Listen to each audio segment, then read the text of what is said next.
बुलेटिनमध्ये तुमचं स्वागत आणि आता बातमी आहे अयोध्येतली। सर्वत्र अयोध्येतील रामलल्लाच्या प्रतिष्ठापनेचा उत्साह आहे। अशातच 22 तारखेला मुंबईमधले डबेवाले दिवाळी साजरी करणार आहेत आणि सुमारे 5000 डबेवाले अयोध्येतील रामलल्लाच्या मूर्तीच्या प्रतिष्ठापनेचा उत्सव साजरा करणार आहेत। या डबेवाल्यांसोबत बातचीत केली आमचे प्रतिनिधी सर्वेश तिवारी यांनी। अयोध्यासारखा मुंबईमध्ये पण राममय माहोल दिसत आहे। आपण बघू शकता की हे भगवा पताका ज्यावरती प्रभू श्रीरामचे जे चित्र आहे ते दिसत आहे आणि या चित्र सोबत जय श्रीराम पण लिहिलं आहे। आपण सध्या मुंबईच्या ग्रांट रोड मध्ये आहोत आणि ह्याच ग्रांट रोड मध्ये मुंबईचे जे डबेवाले आहेत त्यांचा एक ऑफिस आहे। आपण सध्या आधी ऑफिस त्यांचं बघू।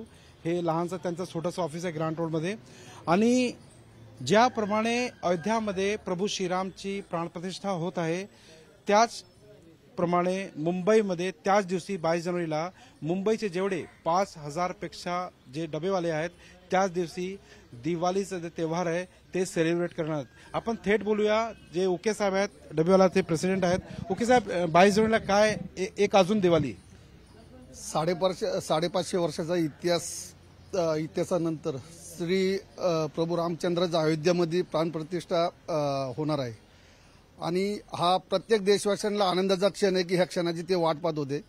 एक अभिमान वाटतो की 550 वर्षानंतर श्रीराम प्रभूच्या अयोध्येमध्ये मंदिर आणि प्राणप्रतिष्ठा 22 जानेवारीला सोमवारी होणार आहे।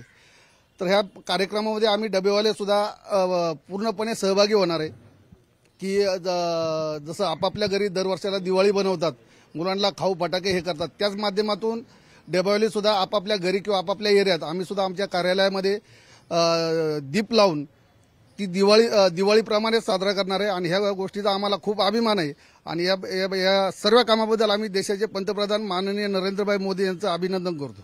आणि फटाके वगैरे सुद्धा आम्ही त्या दिवशी वाजवणार।